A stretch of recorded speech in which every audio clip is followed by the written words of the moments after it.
So I am 19 years old, and students like me who find inspiration in your guidance and in your teachings and the way that you put out facts out there for everyone to read and research. What I wanted to ask you is, what has your life in Seva been? What made you leave your life as a multifaceted CEO, entrepreneur, investor, and completely shift your gaze to matters of civilizational import? Well, this is interesting. I haven't written my autobiography, and I don't want to get into my autobiographical because I think that personality then diverts attention away from the message. Mhm, Uh, eh, to me, the message is more important than the messenger. But the messenger's life does have some lessons. In fact, not only lessons on what others should do, but a lot of lessons on what others should not do. Learn from my experiences. So I've had since childhood a very spiritual life. Done a lot of meditation, gotten involved with many gurus, many meditation systems. Came from a Arya Samaj family from my mother's side. Very westernized family from my father's side. They were all bankers in Lahore, and you know, so uh, the whole dual upbringing of a very Western, anglicized education, and also a very deep spiritual side of me. And the spiritual side of me was not any particular denomination, but I have gone to most of the lineages and darshans, and from, but primarily I would say Kashmir Shaivism in general, a lot of bhakti tradition, a lot of Vedanta training, Ramakrishna mission, Chinmaya mission, all of that. And all over the world, I've gone with various gurus over the years. So this was a part of my life. This whole thing was part of, and I would say Buddhism. I have really gone into Buddhism a lot, and also Sri Aurobindo and various others.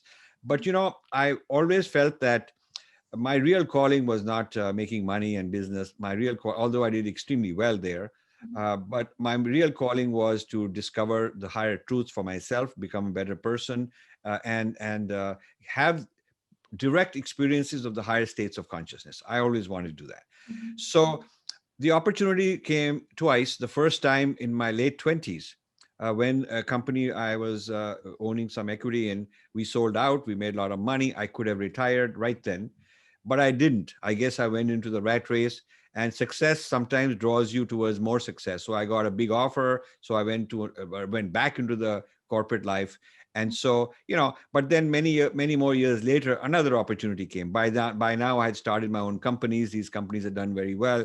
So an mhm, opportunity came when I said, okay, I don't need more, and I can be okay. I don't need to become a billionaire, although if I had continued to do those things, I would have. But the thing is, my calling was something else. And so I decided that I should leave all this, mhm, and I exit all my businesses, and I got into this new life, which has been there for like 28 years now.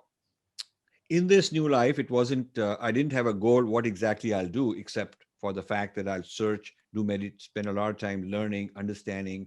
And my yagna is giving back, interacting with society, encountering, engaging, and playing a role to give back. And so I let experience decide how to give back, what is needed, what does society want from me. I just experimented.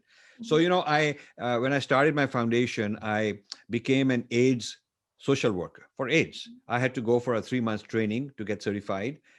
Here in New Jersey, it was a big epidemic all over the world, the HIV crisis, and I became a certified worker to help people. And so they would assign clients to me.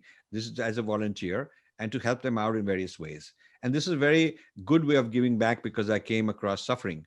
I came across people who needed help, and only when you touch suffering, physical contact with people around you, mhm, and with all the precautions, you go there, and some of it is legal help, some of it is emotional help, some of it is you lobby for them, you lobby with the government on their behalf. So all kinds of projects were going on. Then I got into hospice, where again I had to go for training. You don't become a worker without certification. So I mhm, got and they assigned me clients all white guys, white men who were, about to die. Their families had abandoned them, and they needed somebody to talk over all the things that happen when a person is about to die. So, given my culture, my background, my ideas of death, what I had learned, I was able to do the counseling, make friends with them. Some of them, I was the final friend, the only person left in their life. They would get flowers or some wired gift from some daughter in California, but no visit, no physical contact. People in this country are very lonely, and so I had to deal with that. So like this, I went into various. We started a soup kitchen where we were feeding hungry people in Trenton. A lot of hungry people in this country. Many, Indians don't realize Americans have a lot of hunger, a lot of poverty also. So we did that. Then we started the only animal shelter at the time. There was only one. We started an animal shelter which would take stray dogs and look after them, and so we did a lot of this kind of work. And women's shelter, we started a women's shelter for South Asians women particularly. uh, so this common, more conventional philanthropy was one kind of compassion. We called it compassion. And the other part of our work was wisdom, knowledge, gyan. And in wisdom, I went to, we did started many programs for advanced courses at Columbia University. We gave grants at Harvard University on Indology. We took school students where my kids went to school. We took them to India for spring break to visit various spiritual places. Rishikesh, we took them to Nepal. We took them all the different spiritual centers in North India particularly, in order to give them that experience. I became a kind of advisor to their religious studies department in the school system here. Started engaging with the New Jersey State to introduce Asian studies in their curriculum with a heavy emphasis on Dharma traditions. So we really got in the wisdom side. We had a lot of interesting things going on. Now, these two projects of wisdoms and compassion went parallel, but then I realized that on the compassion side, we didn't have a leverage. There was nothing new I was bringing. I was doing the work as a hospice worker or for AIDS counseling like anybody else would. I didn't have any expertise, nothing unique about me. But on the wisdom side, I felt that my background, my training, my meditation, all this tapasya I had done was something I could leverage and bring something unique and new to the table, because the Indian authorities were not interested in helping our civilization in those days. The Indian gurus were very busy running their own shop and limited to their own success, but not the bigger issues.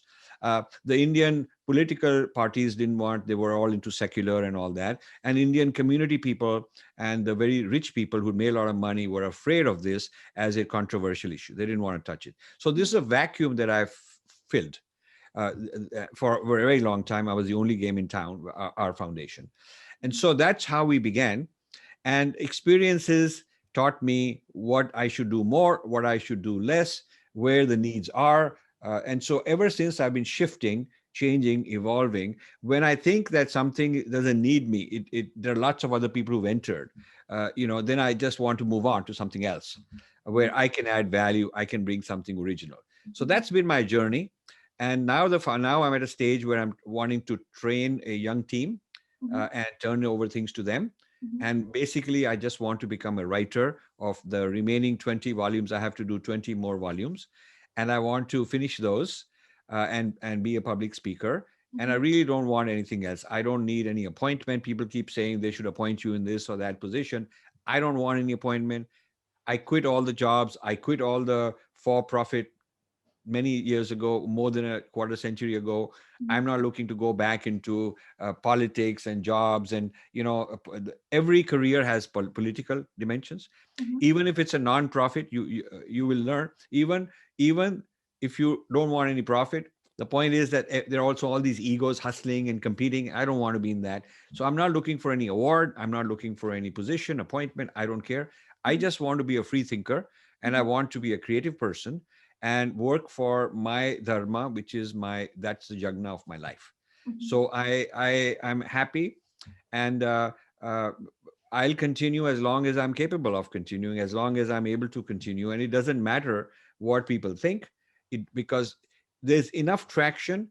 someday some people will get the benefit of this work, Mhm. and I'm not looking to become famous or create a powerful organization. That's not it. I'm basically uh, happiest when I'm a creative thinker, when Mhm. I'm doing a lot of creative thinking and Mhm. coming up with things that are provocative that others haven't thought about. Maybe they have the data, but they haven't looked at it that way. I Mhm. think I'm very good at coming up with original ideas and articulating them. And then if the ideas are very original, a lot of people are going to be upset because they haven't thought of it, and it's outside their comfort zone. Maybe I'm challenging them in certain ways, maybe I'm provoking them, and they don't like it because they are used to a certain routine, a certain way of thinking, and Mhm. I'm questioning that. So when that happens, when there's pushback, I know that I have some work to do, and that's my calling, is to take on tough situations. So to give you a summary, I took on first the Western academics. Mhm. After giving them millions of dollars of grants to the Harvards of the world, we were giving them grants to do our studies, and then realized that what they're producing is not, they're not going to change. It's all biased. And when you point it out to them, they're not happy. So Mhm. from being the donor, the only donor in, if you look at in the 90s, there was nobody else giving grants to these guys. I was. So I Mhm. have a lot of experience on who's who. And so from being the donor, I became the biggest critic. Mhm. Okay, so they all wanted me to continue helping them, donating, and I would become a famous guy. They wanted me to be some person in their academic system in a big capacity, and I didn't want to do that. Yeah, Mhm. I felt that being truthful to my tradition is more important than just having friends that'll make me look good. Mhm. So after I turned on the Western Academy, the next battle was they brought in the Indian left to help them. They Mhm. brought in the Indian left. I didn't. I had nothing to do with RSS. Didn't want anything to do with the Hindutva people. I just didn't want to have anything to do with the political people or Congress party. None of them. And the Westerners, in order to fight me, brought in the Indian left. Now, Mhm. actually, I had no problem with the Indian left until they started attacking me. I mean, I have not. I felt that the left, right, these are not paradigms that can really capture the whole thing. And so, in my effort to engage the Indian left, when the Westerners brought them in, I try to talk to them that we are all from India. We are loyal to our civilization. There is nothing left wing, right wing about it. I was talking about the value of yoga, the value of Ayurveda, healing systems, the value of Indian science. There's nothing left wing or right wing about it. But Mhm. I found very strange that the Indian left was almost like a sepoy working for the Westerners. They Mhm. had no mind of their own. They were not very intelligent. They didn't come back with scientific arguments. And they just came back with parroted one-liners, all kind of how to fight this guy, bring him down, that sort of thing. Mhm. So then I started taking them on. So now I had two enemies: the American Academy and the Indian left. And then after a while, I realized that maybe my allies should be the Hindu right, or people who thought that they're Hindu right. Until then, I'd never thought of those guys as Mhm. potential allies. So then I got drawn into them. They started seeing me as the thinker who's able to think ways that they haven't thought of, because they're very insulated, they're very narrow in their thinking, they're not well read, they don't know a whole lot about Western philosophy, Western history, science, they don't know all those things. And I was able to combine all that. Mhm. So for a while, I had a honeymoon with this Hindu right. They said this guy is a great champion, and I was brought around to all the big events and paraded and given all this limelight. And Mhm. then I found that the Hindu right got serious problems. The Hindu right got very serious problems, Mhm. because there is all this fanfare and ego to become famous, become important, and who's got more views and all that. Very little original thinking, and easy to trample over each other. And they won't defend you if you're in trouble, even though you're fighting for them. Mhm. So I would go stick my neck out, fight for them. If there's a caste issue anywhere in the US Senate, I'd go to Washington. I went to the US Commission on International Religious Freedom, physically, personally, in the headquarters, and engaged the commissioners. I don't think any of these other people have done that. They just, from a distance, attacked them, criticized them, done copy paste, but they haven't really physically gone and done it. I used to do all that. And then I found that when I would get into issues, the Hindu right would run away rather than helping me. They would think I'm a liability. They would think that I'm controversial. Mandirs told me that we cannot have you come and give talks because, what will people think? I mean, what will people? So imagine I'm fighting their fight. I'm Right. fighting their fight. The Indian embassy, the Indian consulate, would think that, oh, this guy is going to be controversial. So I started thinking, what the heck, I'm fighting your fight. I'm sticking my neck out. I gave up my whole business to do this. And I'm not asking for you to pay me or any of that. Just give me some moral support.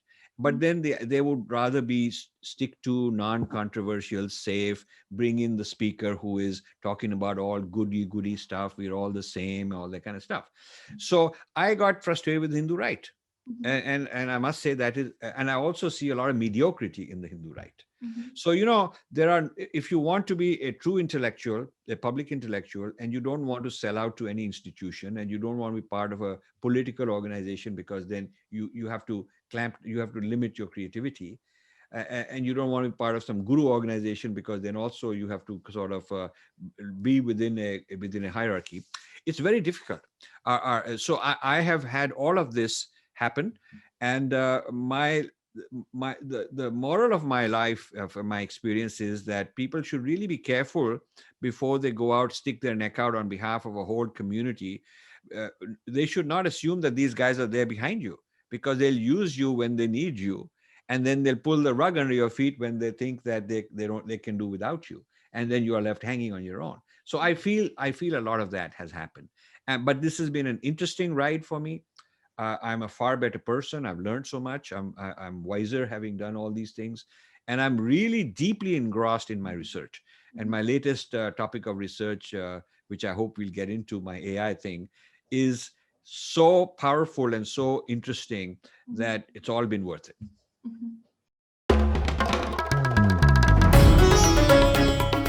Namaste. We hope you enjoyed this Chitti Media content. Please remember to subscribe to us and switch on the notifications for this channel. For our other social media links, more content, and to support our work, please visit citti.net. Dhanyavad. Namaskar.